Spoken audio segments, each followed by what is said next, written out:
On this Easter Sunday is the third and final album rankings video for today. And this is a redo of last week's video when I ranked all 12 Van Halen studio albums. I didn't like the way they turned out, so I decided, what the hell, just redo the whole thing over again from top to bottom.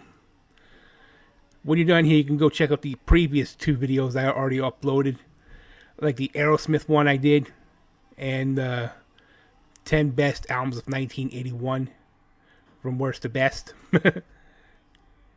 Now on with the video. Let's begin with number 12, Van Halen's final record, A Different Kind of Truth.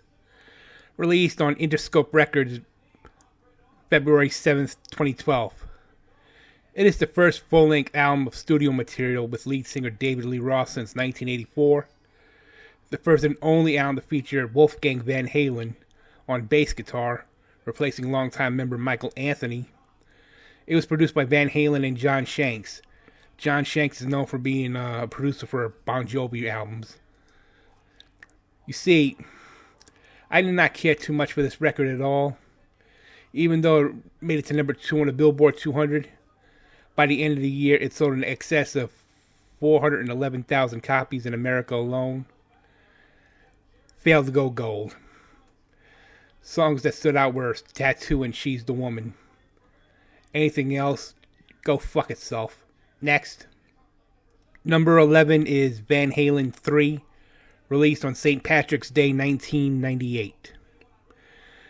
After it reached number 4 in the United States and achieved gold, it was a relative commercial disappointment for the band, whose previous 4 records were all chart-topping multi-platinum sellers, though the lead single Without You performed well on radio. Critical and fan reaction were also largely negative, due to the fact that it was the only album to feature extreme singer Gary Cherone on lead vocals, replacing Sammy Hagar. I don't even know what the hell Eddie and Alex Van Halen were thinking at that time. Besides, the album is at over 65 minutes, and it's the longest album as far as music-wise. Despite the fact that Without You was the only standout song, others were Fire in a Hole, Dirty Water Dog, and The One I Want. Everything else can go to hell. Next, number 10 is 1982's Diver Down, released on April 19th, 1982, quadruple platinum. The album cover artwork displays the Diver Down flag used in many U.S. and Canadian jurisdictions to indicate a scuba diver is currently submerged in the area. It was like not their best album of the David Lee Roth era.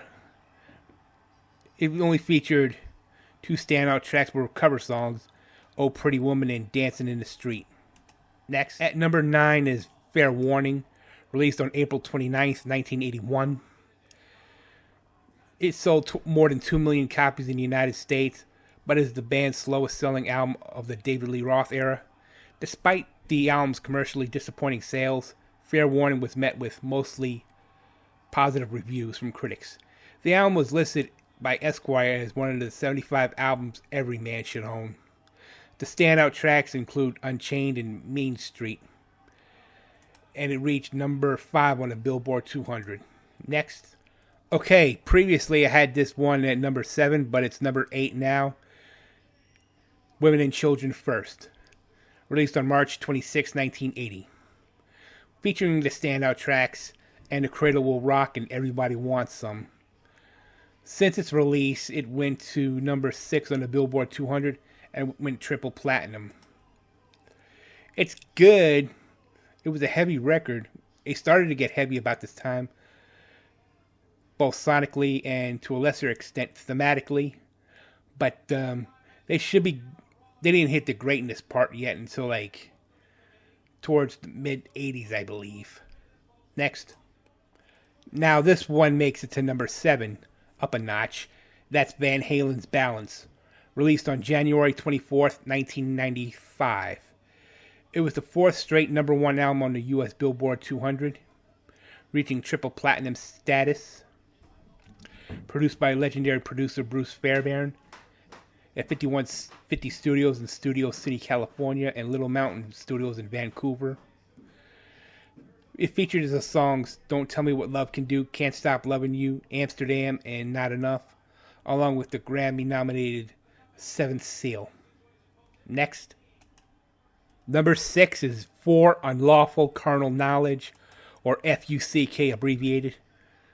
The album's title came from lead singer Sammy Hagar, who wanted to push the issue of censorship by naming Van Halen's album with a vulgarity stating with a big FUCK, stand by fuck.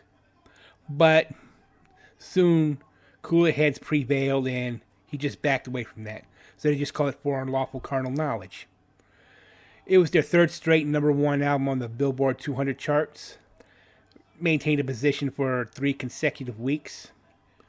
The standout tracks are Pound Cake, Run Around, Top of the World Right Now, Judgment Day, and my personal favorite, Man on a Mission.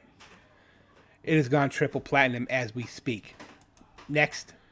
Number 5 is Oh You Wait 1-2, released on May 20th, 1988. Like its predecessor, 5150, Oh You Wait 1-2 hit #1 on the Billboard 200 chart. Second of 4 consecutive #1 albums for the band. Spurred by 4 Hot 100 Top 40 singles, Black and Blue, Finish What You Started, When It's Love, and Feel So Good, the album went quadruple platinum. As far as I'm concerned, this is I didn't hate it, but I didn't like it at all. I just thought that the 3 tracks, Feel So Good, When It's Love, and Finish What You Started, were their very best on this record. Next. At number 4 is 5150, the first Van Halen album that featured Sammy Hagar on lead vocals. This was the album that put Van Halen at the #1 spot, finally, after they failed with David Lee Roth on lead vocals. I gotta be honest with you, they needed to have a #1 album. It was killing Eddie Van Halen for years. Thanks to this album, it went 6 times platinum, the first #1 album on the Billboard 200, thanks to hit songs like Why Can't This Be Love, Love Walks In, Dreams, and Best of Both Worlds. Next. At number 3 is Van Halen 2, released on March 23rd, 1979. It peaked at number 6 on the U.S. Billboard 200 and yielded hit singles Dance the Night Away and Beautiful Girls. As of this recording, it sold almost 6 million copies in the Americas alone. In the U.S. alone. Critical reaction to the album has been positive. The Rolling Stone album guide praising the feel-good party atmosphere of most of the songs. I happen to like Bottoms Up. It's one of my personal favorites on this album as well. And there was a hit single from Japan called Somebody Gets Me a Doctor. Well, next. Number 2 is Van Halen's self-titled debut record, released on February 10th, 1978. Widely regarded as one of the greatest debut albums of all time. The album was a major commercial success, cracking the top 20 of the Billboard 200, going diamond in the United States. The album contained the band's most well-known songs, including Running with the Devil, Ain't Talking About Love, Jamie's Crying, and their cover of the Kinks' 1964 song, You Really Got Me, and the instrumental version of Eruption, written and played by Eddie Van Halen. It is widely regarded as one of the greatest guitar solos of all time, and helped popularize the two-handed tapping. A great album for sure. Next. Number 1 is 1984, released on January 9th, 1984. The final album to feature David Lee Roth until A Different Kind of Truth. Roth left the band in 1985 following creative differences with Eddie and Alex Van Halen, along with Michael Anthony. I gotta be honest, even though it reached number 2 on the Billboard 200 charts, the album featured their one and only #1 hit single called Jump. It also features hits like I'll Wait, Panama, and Hot for Teacher. Since its release, it has gone 10 times platinum. And again, it reached number 2 on the Billboard 200. So here is a quick recap of the albums I ranked from Van Halen's discography.